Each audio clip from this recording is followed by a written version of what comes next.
berjumpa lagi dalam program Redaksi Cilik, program informasi unik, menarik dan mendidik dari kota Surabaya dan sekitarnya. Bersama saya Nana dan rekan saya Delik. Yuk kita simak informasi selengkapnya. Puluhan pelajar SD di Surabaya melakukan upaya pelestarian budaya khas Indonesia dengan cara yang berbeda. Mereka menggelar parade busana adat daerah se-Indonesia serta mementaskannya di depan umum dengan menari dan bernyanyi bersama. Berbagai cara dalam melestarikan budaya asli Indonesia di tengah era modernitas zaman saat ini, seperti yang dilakukan oleh puluhan pelajar SD di kota Surabaya. Mereka melakukan upaya pelestarian budaya khas Indonesia dengan cara yang berbeda. Para pelajar ini menggelar parade busana adat daerah se-Indonesia, serta mementaskannya di depan umum dengan menari dan bernyanyi bersama.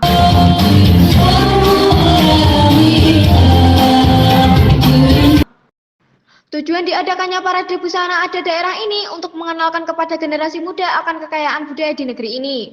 Selain itu, kegiatan ini untuk melestarikan budaya warisan bangsa berupa busana adat daerah, supaya budaya asli Indonesia ini tidak diklaim oleh negara lain.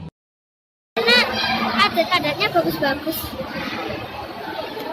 Ini kenapa kamu kok memilih busana adat Papua? Karena adat Papua itu lebih menarik ininya, adatnya, baju. Salah satu tujuannya pertama memang agar siswa mengenal budaya Indonesia secara lebih luas, secara utuh, dan lebih cinta lagi dengan budaya-budaya, baik itu budaya Jawa, di mana mereka tinggal, di mana mereka bersosialisasi saat ini. Tentunya mereka juga kita kenalkan dengan budaya-budaya yang ada di luar Jawa. Harapannya semoga siswa bisa lebih mencintai budaya itu sendiri dan tidak melupakannya di tengah gempuran teknologi, di tengah gempuran produk-produk asing seperti itu.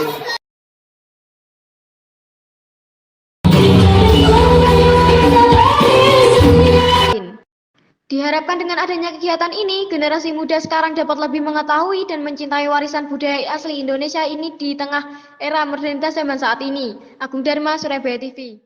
Salah satu perusahaan di bidang multimarketing di Surabaya bertekad mencetak sejuta pengusaha. Berbagai peluang bisnis dikembangkan agar masyarakat memiliki penghasilan sendiri.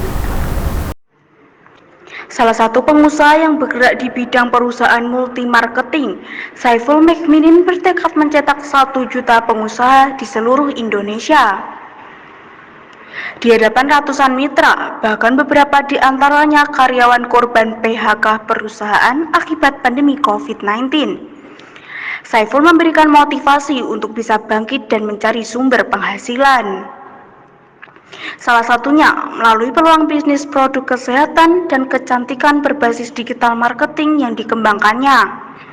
Konsep dan strategi digital marketing yang ditawarkan cocok dan mudah, terutama bagi mitra maupun karyawan korban terdampak pandemi untuk menjalankan bisnis.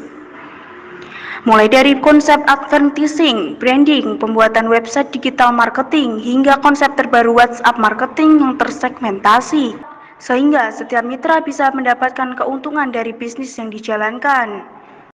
Karena kemarin kita selama 2 tahun ada satu dampak yang sangat luar biasa, yaitu di pandemik selama 2 tahun kemarin. Nah, kawan-kawan semua kita ajak udah mulai berpikir bagaimana menjalankan sebuah bisnis itu di era digital ya, yang sekarang 4.0 menuju 5.0.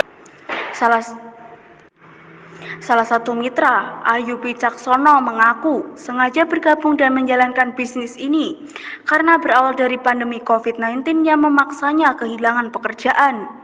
Namun, ia bangkit dengan modal awal hanya 2,5 juta rupiah, kini penghasilannya di atas 100 juta rupiah per bulan dalam 2 bulan terakhir. Bahkan, tahun ini targetnya bisa mendapatkan penghasilan hingga 5 miliar rupiah. Konsep-konsep yang ada di perusahaan Level ini sangat luar biasa, dengan marketing plan, dengan digital marketing, dan produknya yang produk-produk juara, sehingga saya memutuskan untuk menjalankan bisnis ini. karena bisnis dengan konsep network marketing itu adalah bisnis yang luar biasa.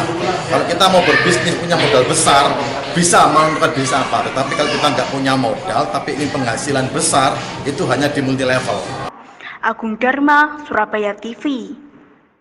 Pemirsa, masih ada beberapa informasi menarik lainnya setelah jeda pariwara berikut. Tetap di Reaksi Cilik.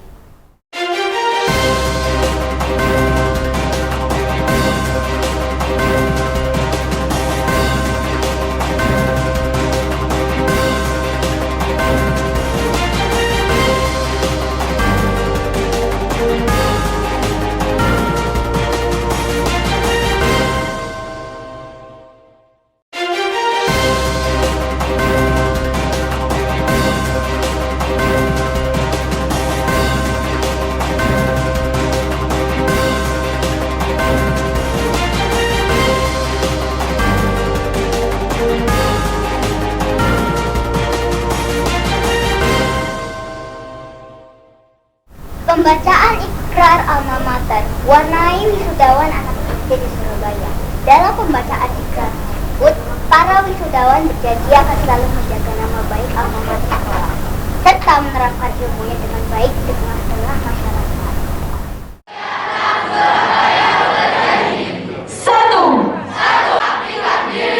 Bagi kepentingan agama. Banyak 89 wisudawan anak SD dari salah satu sekolah dasar di Surabaya bacakan ikrar alma mater. Dalam pembacaan ikrar tersebut, para wisudawan berjanji akan selalu menjaga nama baik alma mater sekolah serta menerapkan ilmunya dengan baik di tengah-tengah masyarakat setelah dinyatakan lulus dari sekolah dasar.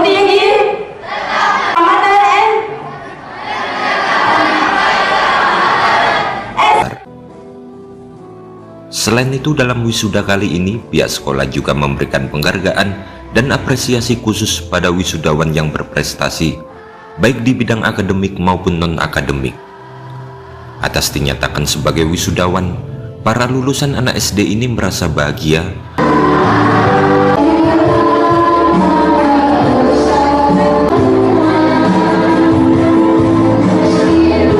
dan langsung mengucapkan syukur dengan menyalami satu persatu para guru mereka.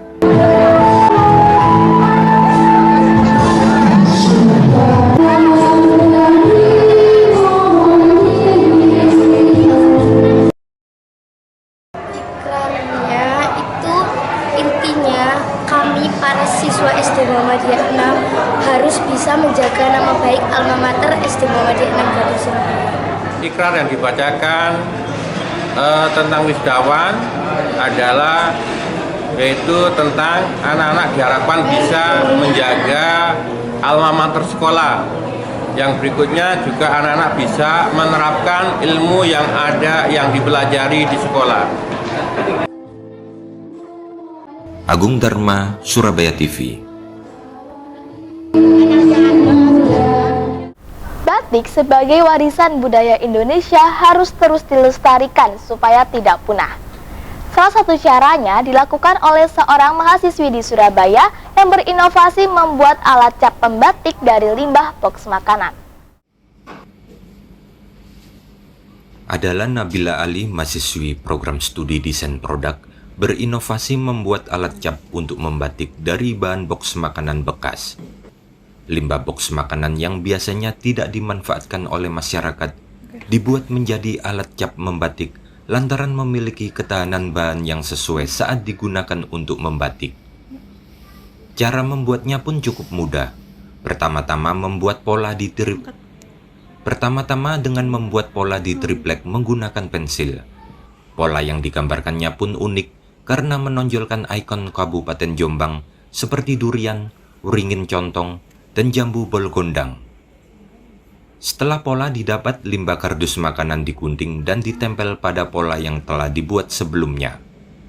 Kertas duplek yang menempel ditunggu sampai kering sebelum dicelupkan pada lilin untuk membatik.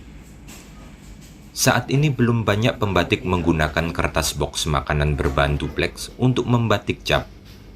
Terlebih lagi pola yang digunakan adalah ikon Kabupaten Jombang, sehingga mahasiswa dari Surabaya ini bekerja sama dengan pembatik Jombang untuk menghasilkan kain kontemporer kombinasi cap dan tulis.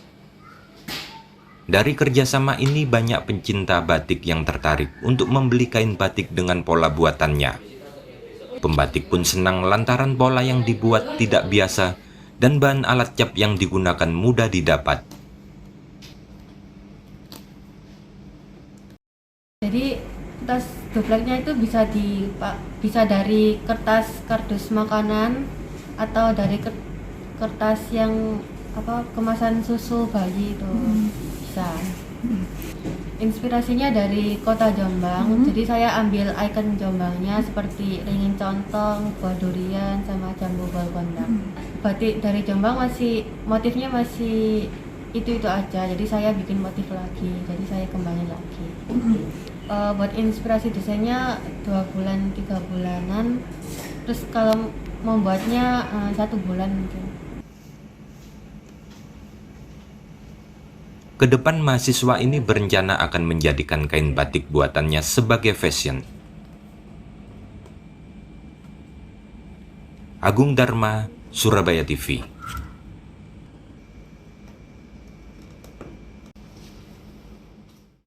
Pemirsa, informasi tadi sekaligus menutup perjumpaan kita dalam program Redaksi Cilik edisi kali ini. Jangan lupa tersaksikan program Redaksi Cilik. Program informasi unik, menarik, dan juga mendidik. Saya Cesa Dialeksi Dan saya Nana, beserta seluruh kerabat kerja yang bertugas mengucapkan terima kasih dan sampai jumpa.